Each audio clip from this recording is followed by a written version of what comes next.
La epistemología es la herramienta para investigar y conocer científicamente sobre algo, donde a través de ella se genera paradigmas, ciencia, teoría, metodología, conocimiento científico, y con ellos generan conocimiento que necesita de un sujeto que el que quiere conocer y de un objeto lo que puede conocer. Es un proceso que es racional, sistemático, falible, exacto y verificable. El colonialismo, basado en la ocupación territorial por parte de potencias extranjeras, al igual que sucedió en Sudamérica. Los extranjeros, los españoles, se quedaron en el territorio y así mezclándose con una variedad de culturas y conocimientos. El racionalismo es lo que hace a los humanos superiores a la naturaleza y a los animales no humanos, enfocando al ser humano el superior de todos los seres, haciendo una jerarquía. La colonialidad es las formas que han sobrevivido al fin del colonialismo histórico, las invasiones que han surgido y imponieron diferentes conocimientos, culturas, hasta lengua. El capitalismo es el modo de dominación basado en la explotación de la fuerza del trabajo y la naturaleza. Es una manera de explotar a la naturaleza sin discriminación y sometiendo a trabajos forzosos a otros seres humanos.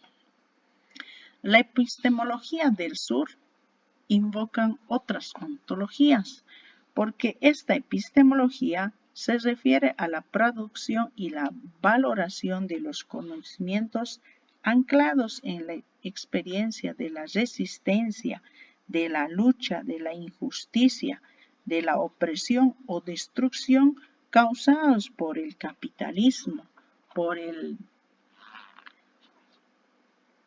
colonialismo y el patriarcado, que aún hoy en día aún siempre están vigentes en la sociedad. Este tipo de epistemología, el objetivo es posibilitar que los grupos sociales oprimidos representen como un mundo propio y puedan ser respetados sus conocimientos, sus ontologías, que nace desde su propia realidad y que no se debe ver que el sur es un problema y el norte una solución. Estos se deben relacionar con los saberes que han emergido de las luchas sociales y políticas. Es valorizar y reconocer el tipo de conocimientos que existe en la epistemología del sur. Y para ello nos van a llevar los caminos hacia las epistemologías del sur, la línea abisal y los diferentes tipos de exclusión, la sociología de las ausencias y de las emergencias, la ecología de saberes y la traducción intercultural, la artesanía de las prácticas. Es un proceso donde las exclusiones abisales y no abisales existe una línea abisal, como una separación de las formas de sociabilidad metropolitana, donde el mundo de equivalencia y reciprocidad es de nosotros, que son plenamente humanos. Y la otra forma de sociabilidad coloniales es el mundo de ellos, no son plenamente humanos. Es en tal sentido de que la división racial aún existe hoy en día, donde el mundo metropolitano son nosotros y que ello del mundo colonial es de ellos. Este proceso es la apropiación de vidas y de recursos que casi siempre es violenta. Aún en la historia conocemos las conquistas de las diferentes culturas que se han ido realizando en el mundo que actualmente vivimos y que aún se conserva por lo político, religioso y las clases sociales. El epistemicidio causado por las ciencias modernas y eurocéntricas ha ido generando de que solo son validados aquellos que han aprobado y que cumplen los requisitos específicos para que sean validados a nivel mundial y denigrando otros conocimientos que nacen desde su propia realidad y ellos son callados y marginados y oprimidos. La dominación moderna es un modo de articulación global entre exclusiones abisales y no abisales, y esta dominación siempre ha existido y frente a ello debe existir las teorías críticas modernas que reconozcan las diferencias, los grados de exclusión y de negación que han existido en los diferentes procesos. Y la lucha debe ser por la liberación, que se basa en la construcción de alianzas entre los grupos. Pero dentro de este proceso tenemos algunos grupos sociales que experimentan la línea abisal cuando atraviesan dos mundos distintos en su vivencia. Como primer ejemplo se tiene, si un joven es de color negrito o negro, pues en la sociedad de los blancos siempre va a ser observado, tildado o señalado y no va a tener una igualdad frente al perfil étnico de la región.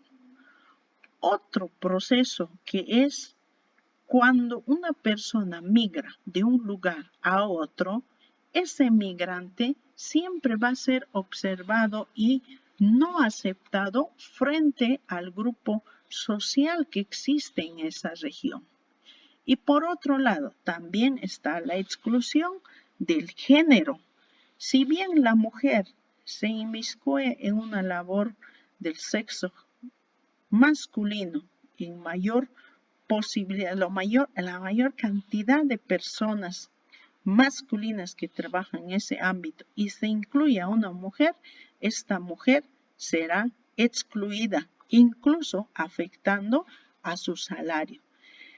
Entonces, en todo este proceso siempre existe la exclusión abisal, que comprende una dimensión ontológica del ser, ya sea por el habla, migración, religión, creencia, color, raza, y que todo esto siempre la dominación moderna va a lograr las exclusiones abisales y no abisales en este proceso.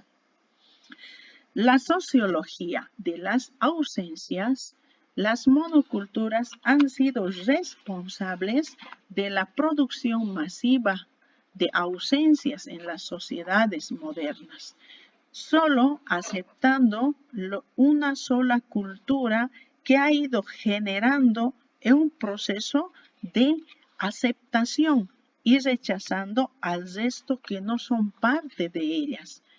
Las ausencias de grupos sociales clasificadas como ignorantes, primitivas, inferiores, locales o improductivas son procesos y miradas que el mismo hombre ha ido generando y es por esa razón que existen esas ausencias que no deben ser marginados.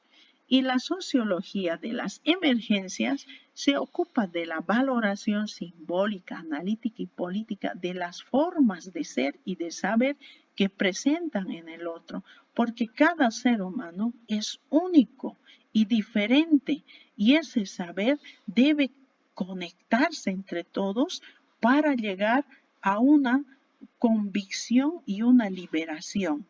Se centra en las nuevas potencialidades y posibilidades para la transformación social. En estas emergencias, esta transformación con esta reincorporación de los diferentes saberes y ser, será posible la transformación social. Y para ello, pues se distingue tres tipos de emergencias. Las ruinas semillas, que con esto representan que todos los grupos sociales reconocen como concepciones, filosofías y prácticas originales y auténticas, que esos aún persiste en la memoria y que seguirán existiendo. Las apropiaciones contrahegemónicas son las filosofías y los conceptos y las prácticas desarrolladas por los grupos sociales dominantes para reproducir la dominación. Entonces, en esta ha existido las opresiones. Por ejemplo, los derechos humanos, la democracia, la construcción es un claro ejemplo de estas opresiones que se dan en la sociedad o en un país determinado. Este proceso que da origen a que esto sea un camuflaje para preservar los derechos, pero a la vez una opresión. Y también se tiene las zonas liberadas, estas que sean consensuadas y basadas en la participación de todos sus miembros. Su propósito es lograr aquí y ahora un tipo diferente de sociedad, una sociedad libre de formas de dominación que prevalecen hoy en día. Y la traducción intercultural se enfoca en promover el suficiente consenso para que las luchas de riesgo sean compartidas, presentes las ecologías de saberes, fomenta nuevas experiencias y nace de las necesidades, combina individual y colectivo, oral y escritura. En la traducción no existe jerarquía, todo se puede conservar en una igualdad de condiciones. Y existe la artesanía de las prácticas, que consiste en diseñar y validar las prácticas de lucha de resistencia, donde las posibles articulaciones es luchar contra las exclusiones abisales, no abisales o abisales y no abisales. Y el objetivo principal es la lucha por la liberación contra el capitalismo, el colonialismo y el patriarcado